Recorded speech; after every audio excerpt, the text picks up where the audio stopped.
think of today is that all of our scars, physical and emotional, tell a story. I think of all of the people around the world that have some injury and have overcome. And then they don't let the injury define who they are or limit them in any way. Like Bethany Hamilton, you know her story? The surfer in Hawaii who was attacked by a shark and lost an arm, and just months later was competing again, learning how to surf with one arm. Became a national champion. Took first place just a couple of years after the shark attack. But now she's so much more than a surfer. Surfers are cool, right? Usually. And when I grew up, I surfed. Not well, but I surfed.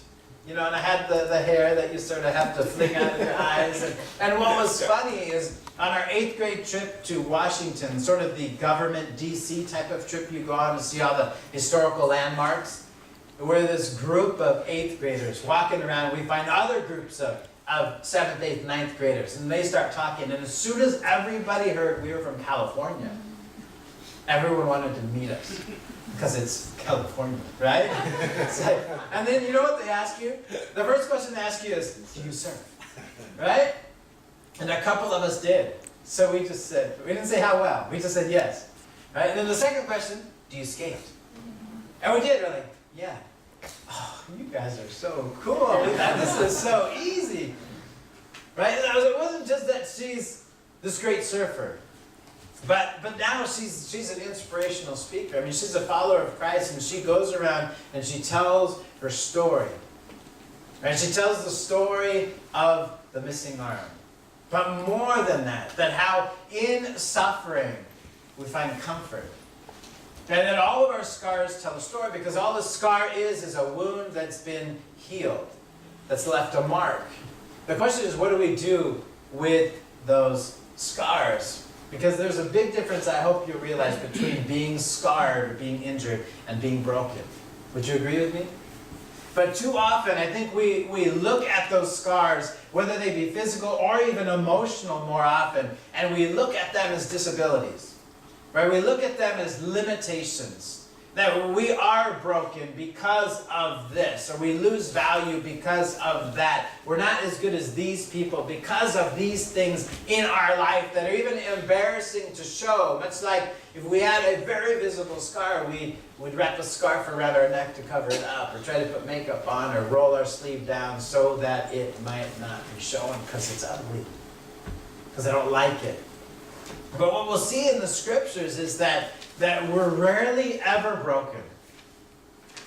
And that our scars are also designed to tell a story, just like Jesus. That he didn't come into the room, right? He didn't come in and he tried to convince them, you guys, it's really me. You know, look at my hair. Listen to my voice. I mean, there's even some people that comment on him breathing on them. That in certain cultures back then, that the way you really told who someone was by their breath. Do you have family members that their houses have a certain smell? And you walk in, and you know, it's like, that's Grandma's house. Right? And I remember that with my grandma's house. We'd walk in, and it wasn't a bad smell. It was just Grandma's smell. And I said, oh, I'm at Grandma's. It didn't bug me, but when I'd go out, you know, we'd go to the beach, or we'd just step in there, we'd come back in, oh, it's Grandma's smell. And even his breathing, a lot of cultures, they say that was a way to show who you were because of your breath. And not that it stunk, but you all have an odor, whether you want to admit that or not. And Jesus didn't try to convince them of anything. He just showed them his scars. And that was it, because it told the whole story. And I hope that you realize that whatever has happened in life that scarred you is designed to tell a story in the same way that Jesus' scars told a story. That they're supposed to have a story of hope, a story of healing, a story of overcoming, not a story of being broken. If you know Patty, and I know I've shared this aspect of her before, is one of her gifts, one of her strengths is she's restorative. She looks at broken things, or things we think of as broken, and she sees something so much better. And that's why she married me. And I've shared with you furniture she's found that she's fixed up, and then she'll sell it and, you know, make a profit. And here's just a couple more that came to my mind as I thought of this, is that on the right is this basketball hoop, you know, those little kids' basketball hoops. And we have that at our apartment complex right now. She came home with it one day. You know, I just see her and the kids lugging up the stairs, this big plastic thing. And what is that? But the more you look at it, the more you realize it's really faded, it's not new. And so what did you do? You know, it was on the side of the road. Somebody was getting rid of it.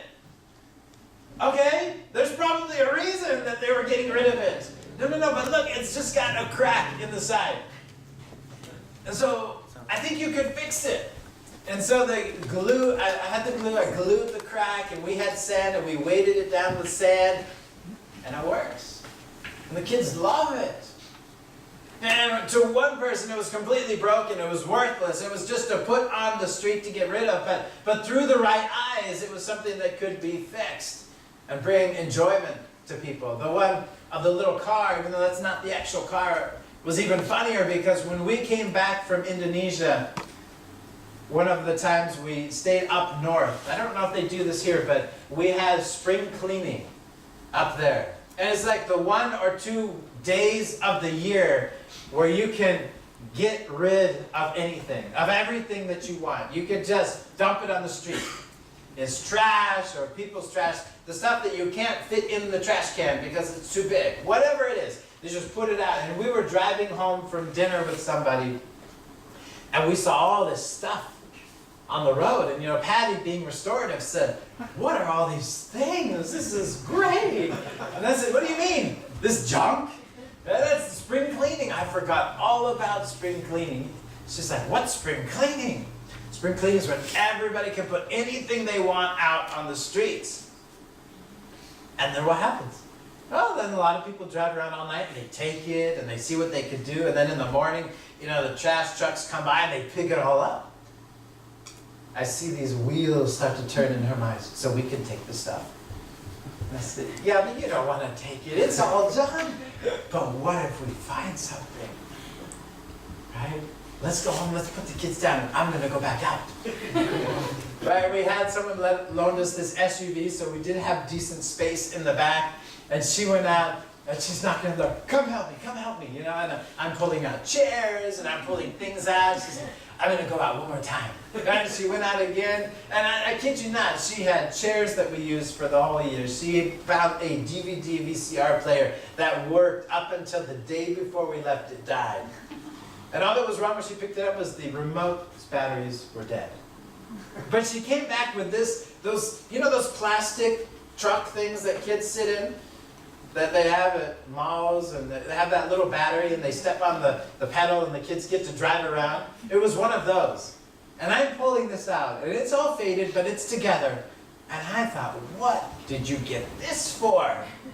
And I pop open the seat right away, because I know it can't have the battery, or the battery's dead, and we're going to have to figure out what battery to get. And sure enough, battery's gone, cables are just dangling there. Now, why did you get this? I thought the kids would like it. And so we show them the next day, and they're really excited, and they jump in like any kid would, and they step on the pedal. And nothing happens. And then they give us that look like, what are we supposed to do with this thing? And then I thought, no, we could do something. We could redeem this moment, right? It's not broken. It's damaged, but it's not broken. And we took a broom handle, and we somehow connected it to the back, and I became the engine. Right? And so then I would just stand back there, and I would run, and that was it. And then after a while, I thought, this is a horrible idea. And why did we get this truck? But then, you know, every now and then they'd do a sharp turn, and the pole would pop off, and then it would stop, and they'd be, "Dad, what's wrong? It's broken." No, it's not broken, right? Because in some people's minds, things are completely broken. And when we think of them as broken, they are not able to be used at all whatsoever. And think with me of the things in our life that even put us in that category of feeling like we're broken, feeling like we're damaged goods, feeling like the scars that we have are just too much to really contribute to this world, to really find healing, to even be brave enough, be courageous enough to open up and to show what those scars are, because we'll see that's really what's supposed to happen. That's why in that moment Jesus walked into the crowd. He didn't just say, I'm the Messiah. Let me tell you all about it. All he did was show them his scars, and it told the entire story to them. Paul says this in 2 Corinthians. This is verses 3 through 5. And this is really to a church that's struggling. A church that's having a lot of difficulties. But he says this, praise be to the God and Father of our Lord Jesus Christ, the Father of compassion and the God of all comfort, who comforts us in all of our troubles, and this is why, so that we can comfort those in any trouble with the comfort that we ourselves have received from God. For just as the sufferings of Christ flow over into our lives, so also through Christ our comfort overflows. I mean, just think of the suffering or the trials that you have faced in life, that you will probably face in life. There's somebody who's gone through that. Think of the things you've suffered and you've overcome. There are people who will come into your lives who are suffering with the same thing but have not yet overcome. I mean, think with me about Jesus up on the cross. We know that there's no greater suffering than he had than being put to death wrongly, but that he overcame. And that's what those scars were showing Thomas and all of his followers. That was the final nail that drove them out to tell the world about who Jesus was and what he had done, because his scars told the whole story, not just of the suffering, but of the victory that he experienced. Not just of the pain, but of the healing that he experienced. And Paul says here that really the way God works, I mean, if God is who he says he is the God of all comfort, right? He is a loving God. The world sometimes stinks. People sometimes are evil. Life sometimes hurts. That doesn't mean God drives the hurt, right? We want to blame someone because it's painful, and it's easy to blame God, but in reality, life is like that. We live in a fallen world. It doesn't change who God is. That he is the God of all comfort. And this is what he does. He is willing, he is ready, he is able to comfort us in all of our troubles, to heal us through all of our sufferings. He works like that if we allow him to. But the problem is it's just not supposed to end there. But that's just supposed to end by saying, oh, look at this scar. Well, that must have hurt. It's supposed to go on from there and say, let me tell you the story. Right? It's not just looking at a toy and saying, it's broken, throw it away, but saying, no, wait. It's not broken beyond use. We could fix it, and it could still be used. That's really how pain, how suffering, how scars, how injuries, whether they be physical or emotional in our lives, are designed to work with a God who is a God of love. Because in the greatest times of suffering, think with me, churches that are suffering, persecuted followers of Jesus, people who are dying because they will not deny that Jesus is their God. Paul, all of the hardships he says, I've been whipped, I've been beaten, I've been chased, I've been shipwrecked, I've been stoned, all of these things I've done. Jesus even hanging up on the cross, all of the suffering that they went through was something that they were able to experience because they were committed to God. They didn't turn that around and blame God. God, why is this happening to me? But in the midst of their pain and suffering, to find comfort that only God could provide, so that in turn, they could comfort others. And you could see how attractive and how appealing the love of Christ could be when we don't just stop with the story of the scar, but with the story of the healing and with the story of the overcoming. I mean, really, I think the more we live out loud for Jesus, the more we let the world know that we love Jesus, we follow Jesus, the more opposition we might face. Right? The more ridiculed you might be, the more rejected you might be, and it hurts. And that's what happens. But really, the more we suffer of anything in life and run to God, the more we'll find comfort. And the more we find comfort, the more we'll be able to comfort those when they have a need as well. So I hope you can begin to see that really scars don't just tell a story of what happened, but the healing process. And what if really our scars are something that we're not supposed to hide, but something that we're actually supposed to show? And we're supposed to tell the story. Not just the story of what happened, but the story of how we found divine comfort from Jesus that could get us through the most difficult times. Because if we're honest, everybody hurts. Right? We all have hurts. We all have pains. Or we have some hurt that's still hurting now. That might be too difficult to deal with, might feel too hard to overcome, might be too embarrassed to let people know of what happened. But if we could let Jesus into those moments, we could find healing that we never could without him. And when we do, if we keep quiet about that, there's no way people will ever hear about how powerful the comfort of Jesus is, how powerful the healing of Jesus is, if we keep quiet. That maybe our scars are actually something we're supposed to share. Think with me about, we're in a community like this, and we come together, and we say, how are you doing? And you say, fine, and how was your week? I was busy, I did this, and I did that, and that's it. That is the depth of our relationship and communication. I mean, how far are we really going to go?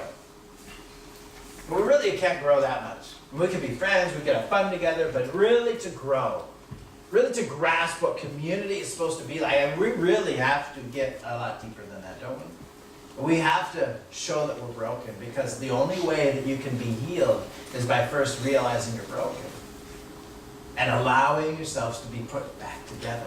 And just like me saying, oh, this scar on my elbow happened when I fell off of my bike, and somebody say, oh, I fell off my bike, look at this scar, and it triggers this chain reaction of story after story after story. In the same way of being open and being willing to be vulnerable, it will begin a chain reaction of openness, where only then can you find healing and can we really create true community like Jesus tried.